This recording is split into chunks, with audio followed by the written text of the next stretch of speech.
Kalau hati kita murni, rendah hati, bahasa roh pasti benar. Haleluya. Kalau kita berserah, kudus, tidak ada politik-politik, nggak ada motivasi lain, tidak ada sombong-sombong, pasti Roh Kudus ada di situ, dan bahasa rohnya pasti benar. Tapi kalau sedikit ada sombong, keakuan, dah benar-benar bisa langsung, kalau bahasa Batak bilang tersoluk, jadi langsung ya dibelokkan dari asli jadi palsu, langsung itu. Jadi dari mana kita tahu orang lain kau perlu diurusin, kita dari mana kita tahu? Hati kita harus benar-benar murni, tulus, kudus di hadapan Tuhan. Bahasa rohnya jangan khawatir, pasti bahasa roh yang benar. Itu saudaraku, nggak usah nanti kalau urusi orang lain, kan kita nggak tahu sejauh mana dia benar. Nanti kalau mau tahu itu jadi menghakimi dong kita, cari salahnya dia ini. Oh itu pantasan, tidak perlu itu, karena hakimnya itu hanya Tuhan, dan Roh Kudus itu lebih tahu. Petrus sendiri nggak berani, hanya dia bilang, benarkah kamu jual? Benarkah sebegitu kamu jual? Itu udah salah dia. Dalam hatinya itu sudah ada bohong sedikit. Mungkin dia pikir begini, nanti kalau semua aku kasih, tidak ada lagi beli ayam, tidak ada lagi beli ini, beli itu. Ada itu sedikit salah, dan salahnya itu nggak ada ampun. Ananias dan Safira langsung mati, saudara-saudara. Nah sekarang kalau salah-salah nggak mati badannya, tapi mati rohaninya.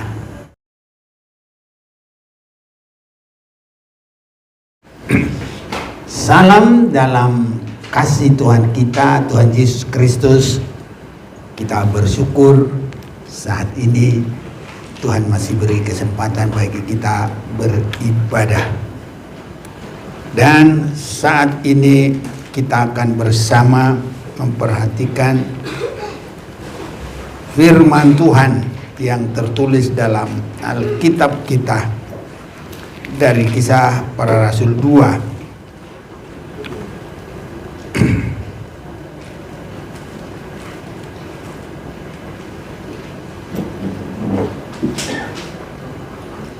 Kita mau baca bergantian. Kita mau baca 13 ayat. Nanti ayat 13 kita bersama. Saya mulai ayat yang pertama. Pentakosta. Kisah Rasul pasal 2 mulai ayat 1. Ketika tiba hari Pentakosta, semua orang percaya berkumpul di satu tempat. Tiba-tiba turunlah dari langit suatu bunyi seperti pemandangan keras yang memenuhi seluruh rumah di mana mereka duduk. Dan tampaklah kepada mereka lidah-lidah seperti nyala api yang bertebaran dan hinggap pada mereka masing-masing. Maka keluar mereka dengan Roh Kudus, lalu mereka mulai berkata-kata dalam bahasa-bahasa lain, seperti yang diberikan oleh Roh itu kepada mereka untuk mengatakannya. Waktu itu di Yerusalem diam orang-orang Yahudi yang saleh dari segala bangsa di bawah kolong langit. Ketika berbunyi itu, berkerumunlah orang banyak. Mereka bingung karena mereka masing-masing berbicara seperti itu dalam bahasa mereka sendiri. Mereka semua tercengang-cengang dan heran, lalu berkata, bukankah mereka semua yang berkata-kata itu orang Galilea? Bagaimana mungkin kita masing-masing mendengar mereka berkata-kata dalam bahasa kita sendiri, yaitu bahasa yang kita pakai di negeri asal kita. Kita orang Partia, Media, Elam, penduduk Mesopotamia, Yudea dan Kapadokia, Pontus dan Asia.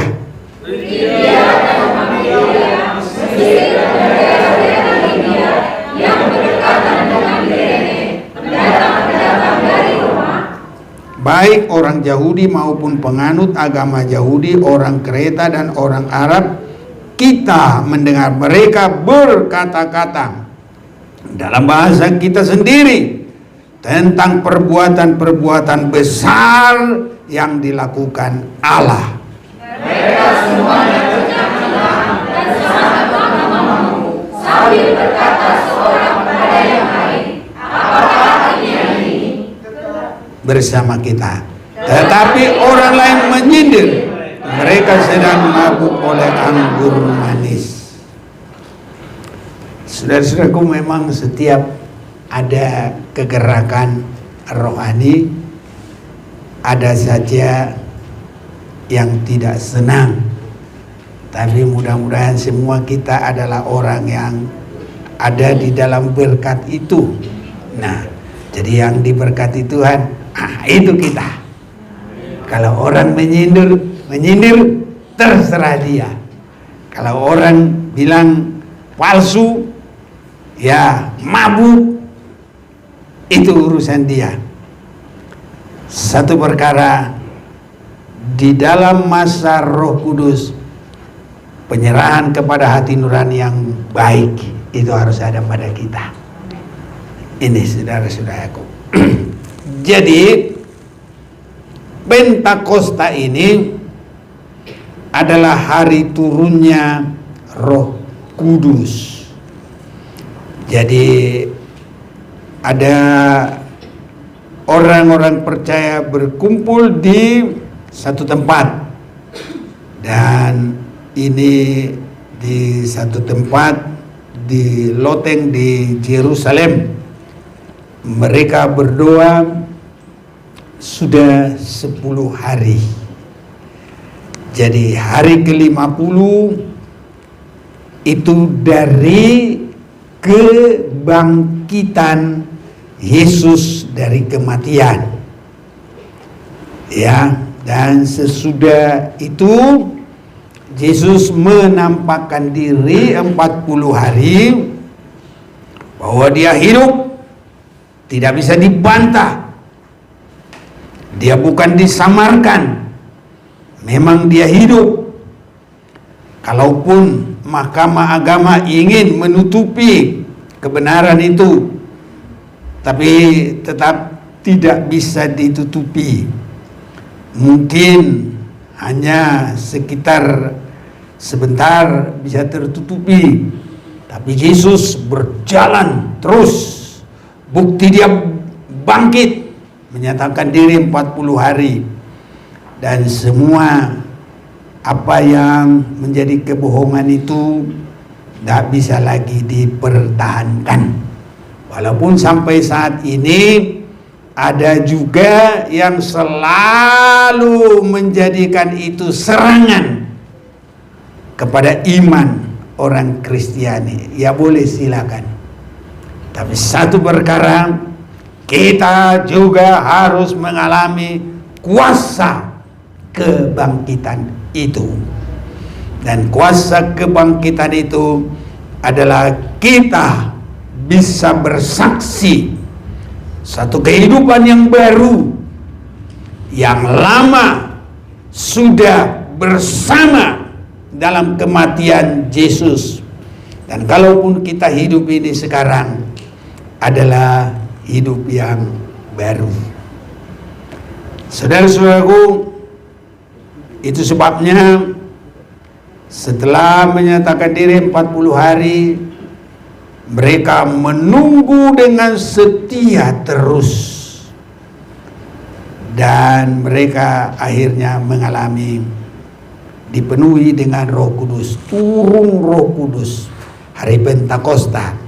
Dan itulah yang pertama turun Roh Kudus, saudara-saudaraku. Ya, itulah hari turunnya Roh Kudus. Sekaligus itu merupakan permulaan memasuki masa yang ketiga. Karena yang pertama adalah masa Bapa, mulai dari mencipta langit bumi segala isinya, dan hari pertama terang, hari kedua pemisah, hari ketiga biji-bijian, hari keempat adalah benda-benda penerang, hari kelima ikan-ikan yang berkeriapan di laut, di air, hari keenam adalah manusia bersama binatang-binatang darat. Dan sekaligus permulaan dosa, baru ya perserakan manusia, dan penghukuman masa air bah. Itu masa Bapa disebutkan semuanya. Dan itu nanti akan berakhir dalam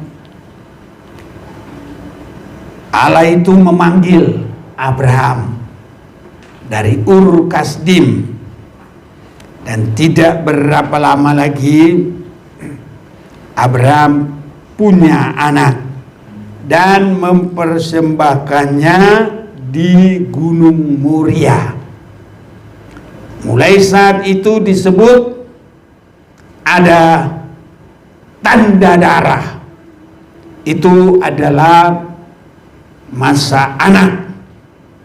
Karena itu semua nanti adalah menuju kepada kasih Allah dalam pengampunan korban Yesus Kristus di Golgota. Itu sebagai penutup. Sehingga hanya sekitar 50 hari dari situ, itulah yang kita peringati saat ini.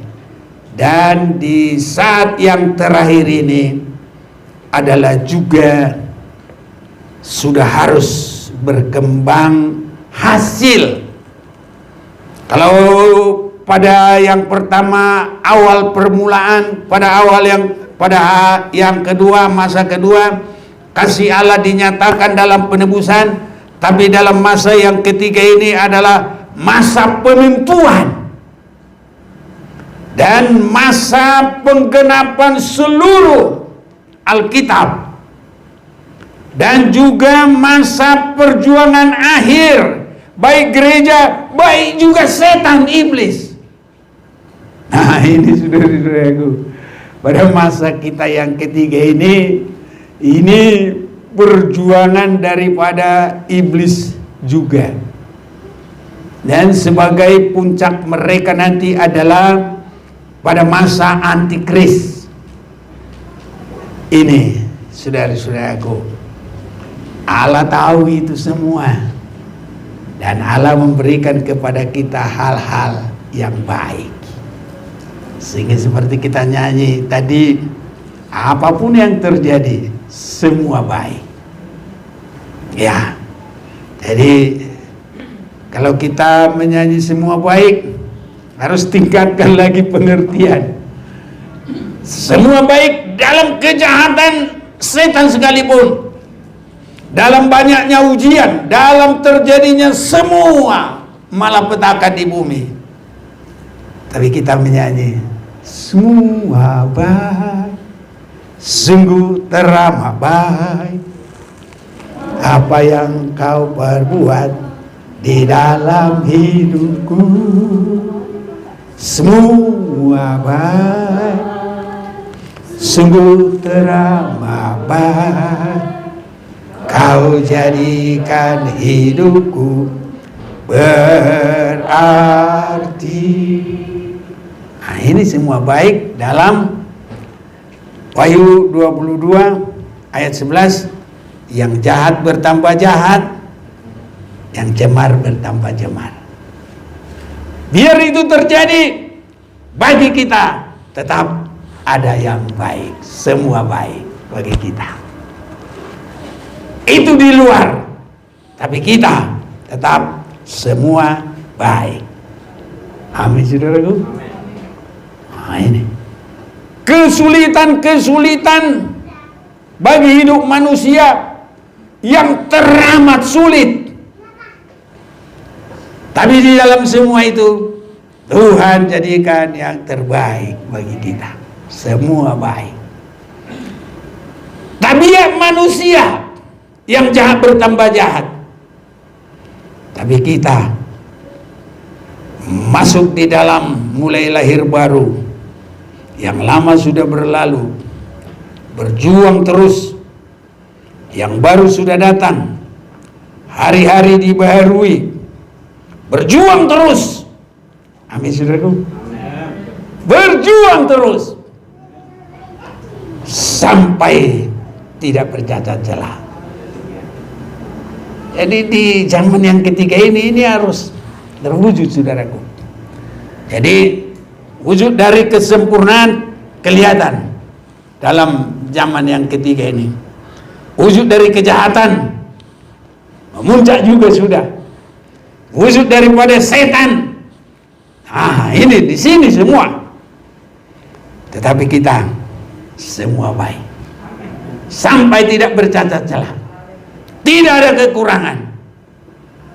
Siap bagi hari kedatangan Tuhan. Ini yang harus terjadi bagi kita, saudara-saudaraku. Tuhan tahu itu. Itu sebabnya di hari Pentakosta itu turun Roh Kudus. Untuk apa itu? Adalah penolong bagi kehidupan kita dalam segala perkara. Penolong. Prakletos. Kata orang sekolahan. Bahasa Yunani. Ya.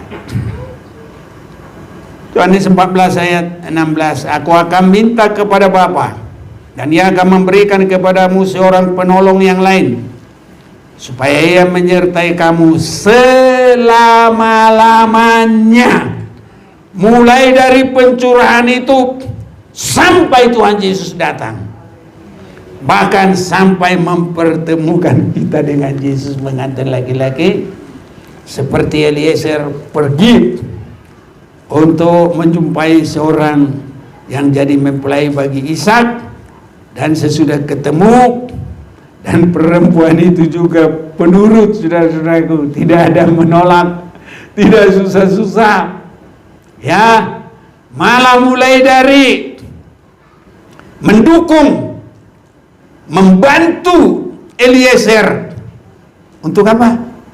Siapa tahu? Memberi minum, saudara. Haleluya. Jadi semua kita harus mau bekerja.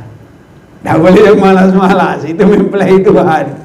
Kalau yang mempelai malas-malas di sini juga sudah repot, saudaraku. Apalagi sekarang ini nggak ada makan siang yang pre, kata orang. Jadi kalau orang datang di rumah kita hanya jadi tuan merintah, lah udah terlalu repot. Orang di rumah sendiri udah repot, tambah lagi yang ngerepotin lagi, apalagi tukang perintah. Iya, saudaraku. Tapi kalau dia suka bangun, apa bantu, nggak disuruh, halaman disapuin, lantai dipel, wah malah senang. Kalau dia pergi jangan dulu, di sini aja. Karena apa? Berguna. Haleluya. Tapi kalau yang nggak berguna, malah mengambilin guna. Aduh, cepat-cepat aja dah pergi. Jangan lama-lama, tambahin beban, tambahin kesulitan. Nah, saudaraku, itu sebabnya ya Ribka itu bertabiat begitu, dan dia mau dan dibawa ketemu dengan Ishak. Begitu dekat, siapa itu? Itu Tuhanmu. Nanti Roh Kudus mempertemukan kita dengan Yesus pengantin mempelai laki-laki. Karena di akhir zaman ini nabi palsu, malaikat palsu, Kristus palsu, semua banyak yang palsu. Kalau kita tidak ada Roh Kudus yang memimpin kepada segala kebenaran, yang bisa mengerti dalam segala hal, maka kita nanti bisa keliru, saudaraku. Atau bisa jadi kehidupan yang salah. Pikirnya memegang yang asli, padahal aspal. Tahu aspal? Bukan ter. Asli tapi palsu. Bisa begitu, saudaraku. Tapi kalau ada Roh Kudus, pasti tidak palsu.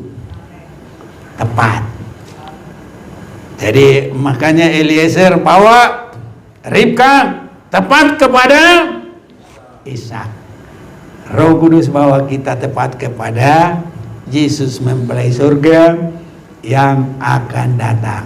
Hanya Roh Kudus yang mempertemukan kita dengan tepat. Nanti orang ada gambar-gambar, tahu-tahu di gambar itu sudah nyelinap antikris, saudaraku. Nah, itu nanti yang jadi mempelai dia. Tapi kalau Roh Kudus nggak bisa ditipu. Itu sebabnya, saudara-saudaraku, saat sekarang masa Roh Kudus, jangan sampai kita tanpa Roh Kudus. Jadi setiap saat kita harus dipimpin oleh Roh Kudus. Kita harus selalu berserah. Peganglah tanganku Roh Kudus setiap hari. Ku tak dapat jalan sendiri tanpa Roh-Mu. Bawalah diriku kepada segala kebenaran, agar ku tidak tersesat mengikuti jalan-Mu. Kudus, kudus, kudus, kudus, kudus Tuhan, kudus nama-Mu. Ku beri syukur dalam simfoni indah,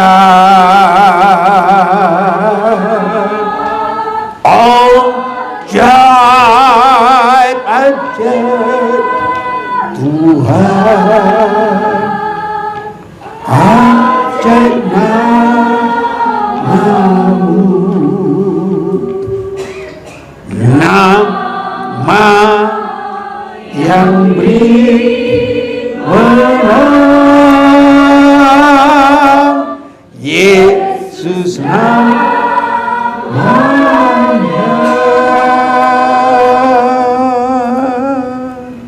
Nah, jadi di dalam hari Pentakosta ada 3 hal yang terjadi.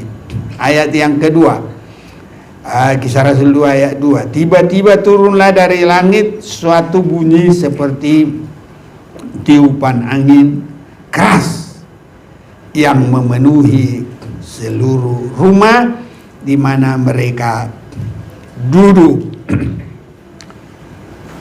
Sekarang kalau mau dipenuhi Roh Kudus, itu tidak harus terjadi, saudara-saudaraku. Karena kita harus ikuti terus perkembangan Alkitab ini. Ya. Jadi kita tidak akan keliru.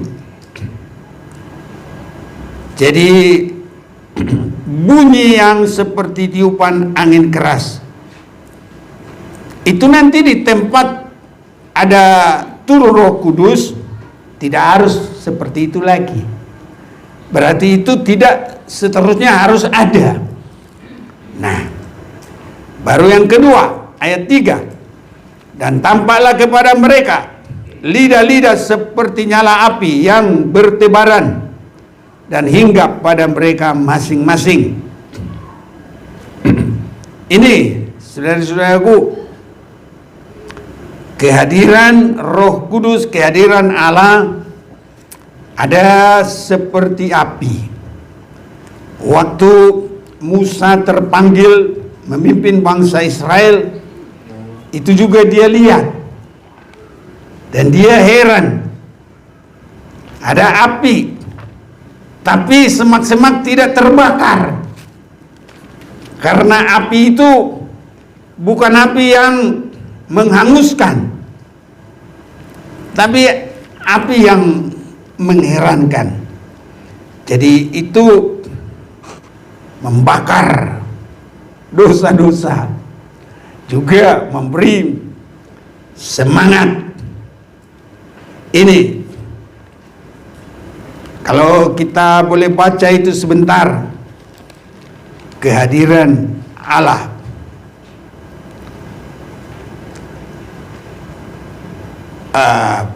Pasal 3 ayat 2. Lalu malaikat Tuhan menampakkan diri kepadanya di dalamnya, di dalam nyala api yang keluar dari semak duri. Lalu ia melihat, dan tampaklah semak duri itu menyala, tapi tidak dimakan api. Musa berkata, baiklah aku menyimpang ke sana untuk memeriksa penglihatan yang besar itu. Mengapakah tidak terbakar semak duri itu? Ketika dilihat Tuhan bahwa Musa menyimpang untuk memeriksanya, berserulah Allah dari tengah-tengah semak duri itu kepadanya, Musa, Musa. Dan dia menjawab, ya Allah.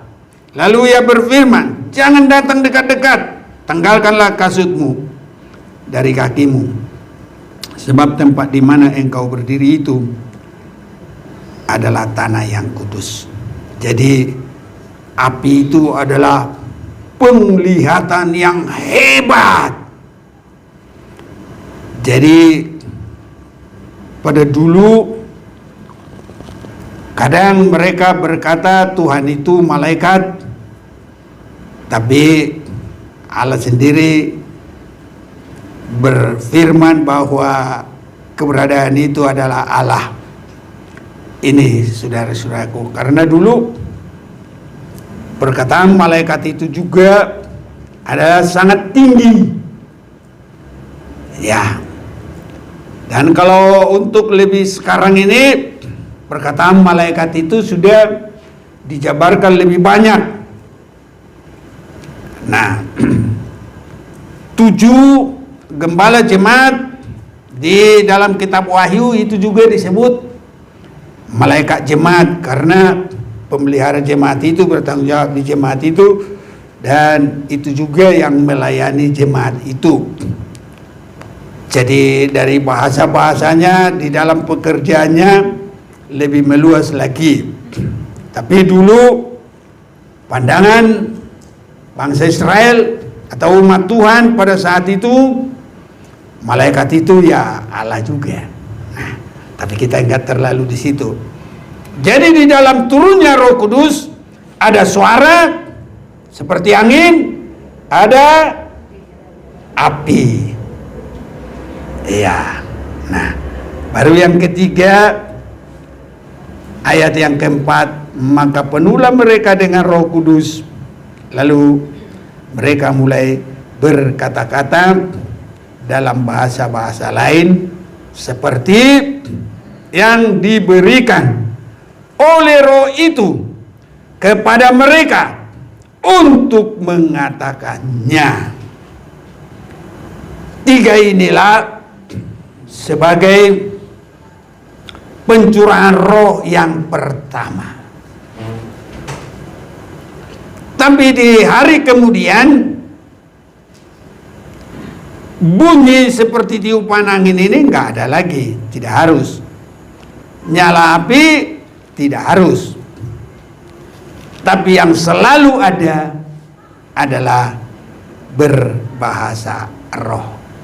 Dimanapun disebut dipenuhi dengan Roh Kudus, itu selalu ada berbahasa roh.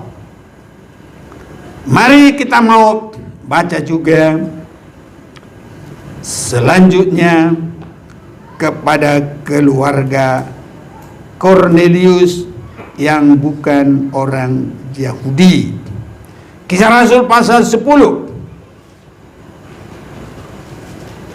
mulai ayat 44. Ketika Petrus sedang berkata demikian, turunlah Roh Kudus ke atas mereka, ke atas semua orang yang mendengarkan pemberitaan itu. Ini saudara-saudaraku, sidang jemaat yang biasa mendengar sungguh-sungguh. Nah, dalam mendengar firman Tuhan juga bisa dipenuhi dengan Roh Kudus. Mengapa bisa begitu? Karena dia serahkan hidupnya. Penyerahan itu bagaikan dicipta oleh firman yang disampaikan. Itu sebabnya setiap pengkhotbah, saya juga harus menjaga semua firman itu harus mencipta kehidupan kepada kehendak Tuhan. Jangan sampai lari. Nah, jangan menina bobokan. Biasanya kalau nina bobok itu apa itu? Siapa tahu? Dongeng. Ada 2 Timotius 4, banyak akhir zaman ini orang berkhotbah dongeng. Ini. Nanti kalau didongengin, apalagi anak-anak saudaraku, ya langsung tertidur, didongengin, mulai matanya kriep-kriep, akhirnya tidur. Saudaraku, bahayanya di akhir zaman ini bukan tidur badan, tidur rohani. Itu yang paling susah. Ini saudara-saudaraku. Mari, jadi semua kita mau belajar serius dengarkan firman Tuhan. Sehingga setiap kita dengar firman, ada pembentukan Tuhan, ada pekerjaan Roh Kudus, ada peningkatan rohani. Di akhir zaman masa yang ketiga, ini penentuan, peningkatan. Semua meningkat. Dosa meningkat, kejahatan meningkat, kesulitan meningkat. Semua meningkat, kerusakan meningkat. Tapi anak Tuhan juga harus meningkat dalam rohani sampai tidak bercacat celah. Setan juga meningkatkan semua tenaganya, kekuatannya, kepintarannya lewat kepalsuan, lewat apa saja. Ini masa yang ketiga ini, saudaraku. Dan semua di sini sekarang meningkat. Nanti kalau perang, saudaraku, waduh, perangnya mutakhir. Benar-benar perang yang sangat mengerikan. Makanya negara-negara sekarang masih takut terjadi perang.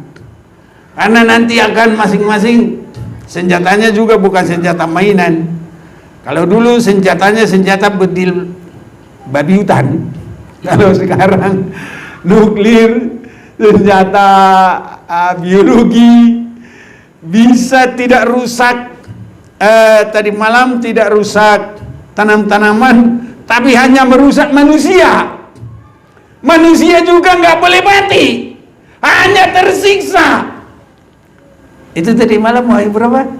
9. Ini saudara-saudaraku, bisa begitu. Jadi di akhir zaman ini adalah jangan kita ketinggalan, semua harus bersungguh-sungguh. Karena masa terakhir ini semua masuk dalam peningkatan. Masa yang ketiga ini semua masuk dalam puncak. Jadi kerohanian juga kita harus masuk dalam puncak. Biar Tuhan tolong kita. Dan Tuhan akan berikan seorang penolong yang lain, yaitu Roh Kudus, bukan orang, yaitu Roh Kudus. Dan dalam ayat yang ke-16 pasal 14 itu 26 adalah Roh yang membawa kita kepada segala kebenaran. Coba dulu itu satu ayat itu, 14 ayat 26. Nah, ini dulu 14:26 dulu. Ayo. Dapat.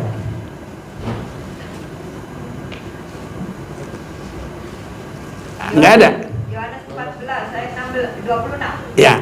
Tetapi penghibur, yaitu Roh Kudus yang akan diutus oleh Bapa dalam namaku, dialah yang akan mengajarkan segala sesuatu kepadamu dan akan mengingatkan kamu akan semua yang telah kukatakan kepadamu. Ya.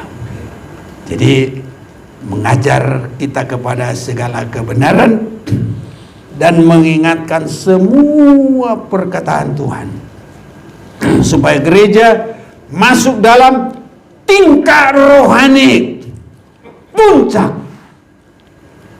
Jadi rohani puncak, dosa puncak, kejahatan puncak, kecemaran puncak, kuasa setan puncak, semua puncak, perang puncak. Tapi bukan puncak gunung sana. Itu kepada intinya, saudaraku. Ya, itu sebabnya kerohanian kita juga harus meningkat. Saudara mau? Haleluya, saudaraku. Apalagi yang mau kita cari di bumi ini, ya. Iya, saudaraku.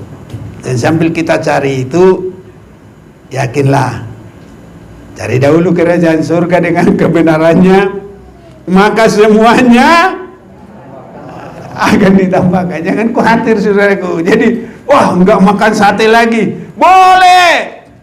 Nggak makan konro lagi. Oh, ini orang Manado, ini Makassar, ya. Boleh. Tapi cari dahulu kerajaan surga terutama. Harus, saudaraku, harus bisa mengutamakan. Jadi kita mengutamakan Tuhan. Nah, kita kembali Kisah Rasul 10 ayat 45. Dan semua orang yang percaya dari golongan bersunat yang menyertai Petrus tercengang-cengang karena melihat bahwa karunia Roh Kudus dicurahkan ke atas bangsa-bangsa lain juga. Jadi bukan orang Israel. Dari mana dia tahu? Nggak ada lagi api, nggak ada lagi suara. Ayo kita baca bersama-sama 46. 1, 2, 3. Sebab mereka mendengar orang-orang itu berkata-kata dalam bahasa roh dan memuliakan Allah. Lalu kata Petrus, 47. Bolehkah orang mencegah untuk membaptis orang ini dengan air, sedangkan mereka telah menerima Roh Kudus sama seperti kita? Jadi dari mana mereka tahu kalau mereka kalau mereka dipenuhi dengan Roh Kudus? Dengan berbahasa roh. Lidah api nggak ada lagi, suara nggak ada lagi, tapi berbahasa roh. Karena 1 Korintus 14 berbahasa roh itu adalah tanda bahwa orang itu dipenuhi dengan Roh Kudus. Nah, banyak orang berbahasa roh tapi palsu. Ini dari mana tahu? Gak usah kita hakimi orang itu, di diri kita saja dulu. Kalau hati kita murni, rendah hati, bahasa roh pasti benar. Haleluya. Kalau kita berserah kudus, tidak ada politik-politik, nggak ada motivasi lain, tidak ada sombong-sombong, pasti Roh Kudus ada di situ dan bahasa rohnya pasti benar. Tapi kalau sedikit ada sombong, keakuan, dah benar-benar bisa langsung, kalau bahasa Batak bilang tersoluk, jadi langsung ya dibelokkan dari asli jadi palsu langsung itu. Jadi dari mana kita tahu? Orang lain tahu perlu diurusin, kita dari mana kita tahu? Hati kita harus benar-benar murni, tulus, kudus di hadapan Tuhan. Bahasa rohnya jangan khawatir. pasti bahasa roh yang benar. Itu saudaraku, nggak usah. Nanti kalau urusi orang lain, kan kita nggak tahu sejauh mana dia benar. Nanti kalau mau tahu itu, jadi menghakimi dong kita. Cari salahnya dia ini. Oh itu pantasan. Tidak perlu itu. Karena hakimnya itu hanya Tuhan. Dan Roh Kudus itu lebih tahu. Petrus sendiri nggak berani. Hanya dia bilang, benarkah kamu jual? Benarkah sebegitu kamu jual? Itu udah salah dia. Dalam hatinya itu sudah ada bohong sedikit. Mungkin dia pikir begini, nanti kalau semua aku kasih, tidak ada lagi beli ayam, nggak ada lagi beli ini, beli itu. Ada itu sedikit salah, dan salahnya itu nggak ada ampun. Ananias dan Safira langsung mati, saudara-saudara. Nah sekarang kalau salah-salah nggak mati badannya, tapi mati rohaninya. Kalau Tuhan Yesus datang, masuk ke antikris, ke situ saudaraku. Tapi kita harus siap bagi hari kedatangan Tuhan. Tempat kita di sebelah kanan Tuhan Yesus Kristus. Karena kambing-kambing di sebelah kiri, domba-domba di sebelah kanan. Itu selalu hidup benar. Itu sebabnya kita harus selalu positif, saudara-saudaraku. Ya, buang semua hal yang negatif. Amin, saudaraku. Ya, berpikiran positif. Ya, sama dengan ibu-ibu. Tadi kan nyanyi. Mereka nggak ada latihan, cuma dibilangin nyanyi di YouTube. Ini masing-masing latihan. Ya, ibu-ibu merasa ibu-ibu yang maju. Wah, harus disuruh kamu ikut masuk. Latihan aja nggak ada yang latihan. Betul nggak ini ibu-ibu? Ini latihannya cuma masing-masing YouTube. Oh, sambil berdoa. Habis itu ibu-ibu nyanyi. Yang merasa ibu-ibu ya maju dong. Bapak-bapak jangan. Kalau diundang ibu-ibu bapak-bapak maju. Ya maju. Haleluya. Maukah engkau ikut? Mau. Haleluya, saudaraku ya. Jadi gitu kita cepat semua. Indah, saudaraku. Jangan kita pikir, begini. Jangan, saudaraku. Mana yang baik, lakukan. Pokoknya baik di hati kita, penyerahan kita. Bahasa rohnya juga pasti benar. Tapi kalau dari dalam itu, dalam pikiran sudah nggak baik, ada politik-politiknya, nggak bisa bahasa roh yang baik, saudara-saudaraku. Ya, jadi dari situ kita tahu. Dan orang juga mendengar dan tahu bahwa kita dipenuhi dengan Roh Kudus. Sebab mereka mendengar orang-orang itu berkata-kata dalam bahasa roh dan memuliakan Allah. Ya, dan mereka diterima. Orang yang dianggap berdosa, yang tadinya di luar orang Yahudi, dianggap tidak boleh.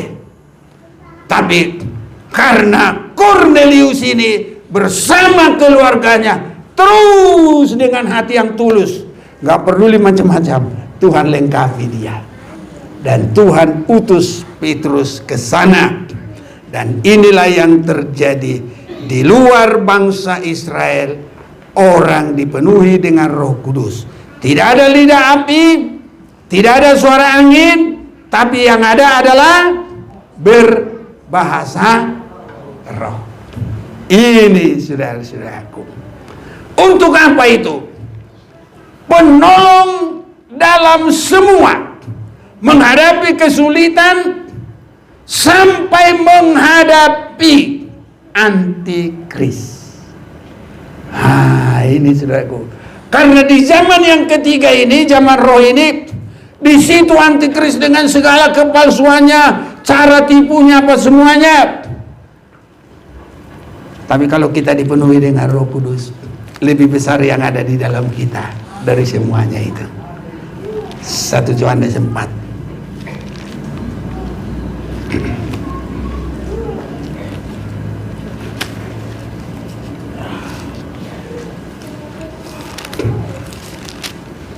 Satu Yohanes pasal yang keempat.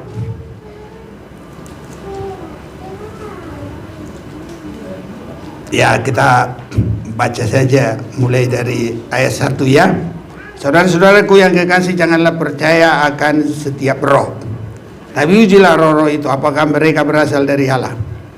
Sebab banyak nabi-nabi palsu yang telah muncul dan pergi ke seluruh dunia. Demikianlah kita mengenal roh Allah. Nah, pengenalan dengan roh Allah itu satu. Setiap roh yang mengaku bahwa Yesus Kristus telah datang sebagai manusia. Nah, itu Filipi 2 ayat yang kelima. Hendaklah kamu memiliki pikiran seperti ada yang pada Yesus, yang walaupun dalam rupa Allah, tapi tidak menganggap kesetaraannya dengan Allah, melainkan mengosongkan dirinya dan menjadi sama dengan manusia, dan mengambil rupa seorang hamba. Dan dalam seorang hamba bukan dilayani, tapi untuk melayani. Haleluya. Nah, ini demikian kita mengenal roh Allah. Setiap orang yang mengaku bahwa Yesus Kristus telah datang sebagai manusia berasal dari Allah. Haleluya, saudaraku.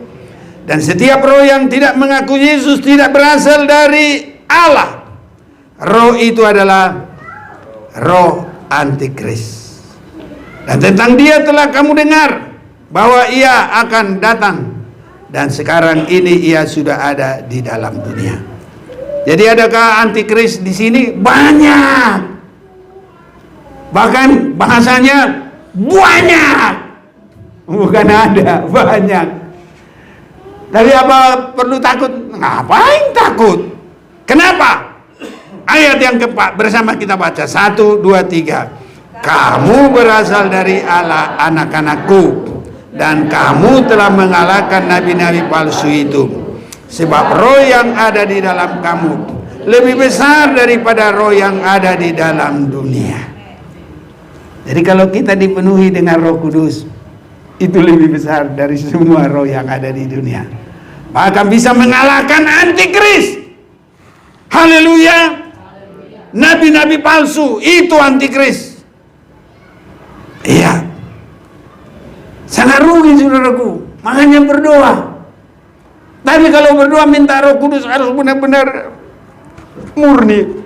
Tuhan, saya mau murni di hadapan-Mu. Tidak lagi kesenangan dunia, biarlah itu kusalibkan. Saya menjadi hidup yang baru. Saya mau berserah hidup. Nah, ngapain lagi dunia ini? Gak ada artinya, saudaraku. Ya, hanya bukan berarti yang sekolah nggak usah sekolah, bukan begitu. Kuliah yang baik-baik itu jadi kesaksian kita. Kalau kita cum laude jadi ini.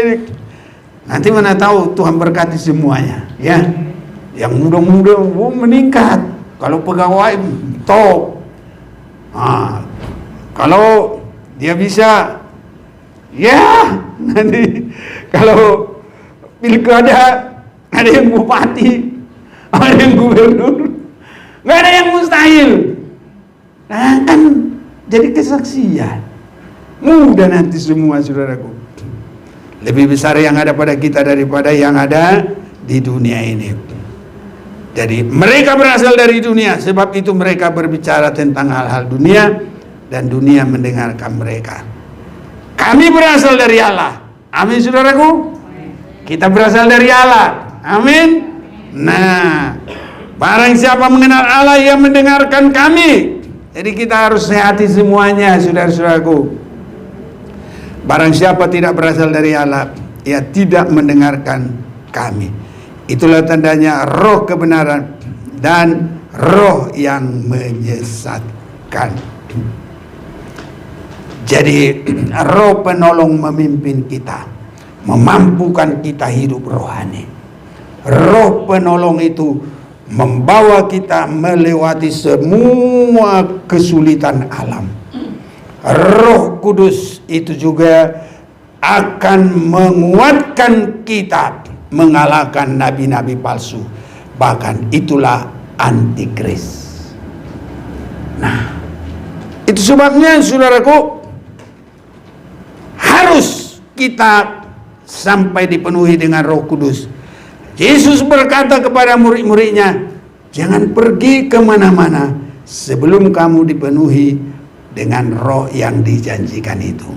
Haleluya saudaraku. Minimal ambil dalam hati, saya harus terus berdoa sampai dipenuhi dengan Roh Kudus.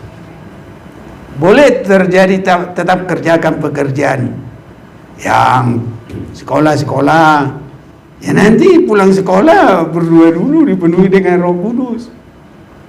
Ya, yang buka bengkel ya buka dulu. Masa buka bengkel terus? Nggak mungkin dong. Kapan mandi, kapan makan, kapan tidur. Tapi jangan sampai lupa, harus minta dipenuhi dulu dengan Roh Kudus. Haleluya. Saya saudaraku dulu di rumah pendeta super sibuk. Bagaimana tidak?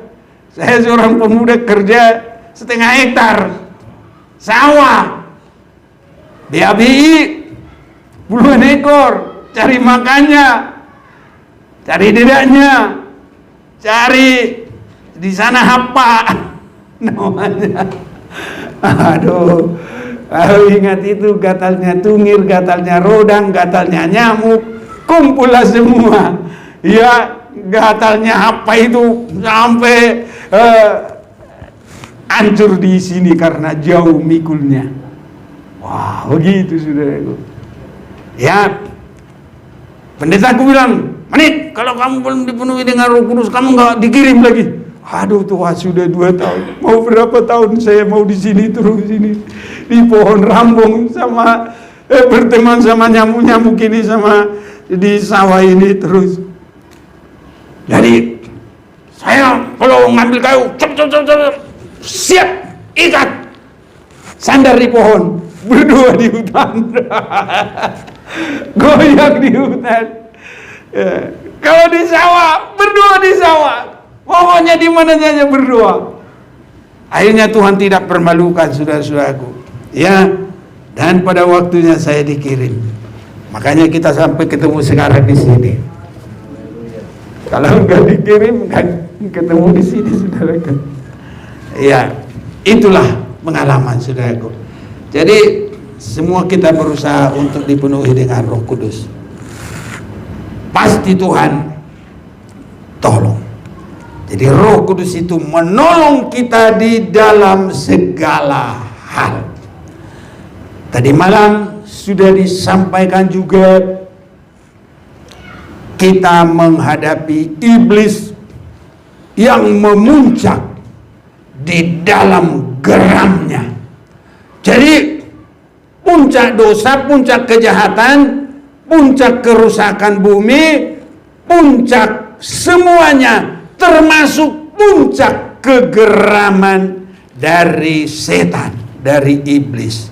Tapi dengan kuasa Roh Kudus kita pasti menang, saudaraku. Makanya Tuhan memberikan kepada kita tidak ada yang lain, adalah Roh Kudus penolong kita. Saya mau baca dulu Wahyu 12 ayat yang ke-12. Karena itu bersukacitalah hai surga dan hai kamu sekalian yang diam di dalamnya. Celakalah kamu hai bumi dan laut, karena iblis telah turun kepadamu dalam geramnya yang dahsyat, karena ia tahu bahwa waktunya sudah singkat. Jadi kita saudaraku, jangan tergeser dari posisi seperti bintang di langit. Jangan sampai ditarik oleh ekor naga dihempaskan ke bumi. Karena kalau kita sudah sempat di bumi, karena itu bersukacitalah hai surga dan hai kamu sekalian yang ada diam di dalamnya. Celakalah hai kamu bumi dan laut. Saudara-saudaraku, anak Tuhan ada posisinya seperti bintang di langit. Jangan sampai keluar dari situ. Jangan tergeser, saudaraku. Nah, itu artinya bertahan dalam kerohanian yang baik. Bertahan dalam posisi yang meningkat rohaninya. Dan itu iblis tidak akan bisa lagi. Biar dia geram. Kalau dia kayak singa, nggak ada yang dikhawatirkan lagi, saudara-saudaraku. Haleluya. Itu sebabnya kita mau terima tubuh Tuhan untuk sebersih-bersih kehidupan kita, penyerahan untuk kita terima. Dan bisa saja, saudaraku, kalau benar-benar hati kita bersih menerima tubuh dan darahnya, hati kita juga bisa dipenuhi dengan Roh Kudus sehingga lengkap. Darah Yesus menyucikan kita, Roh Kudus memenuhi kita. Roh Kudus, kau ada di sini. Mari kita mau berdiri bersama-sama.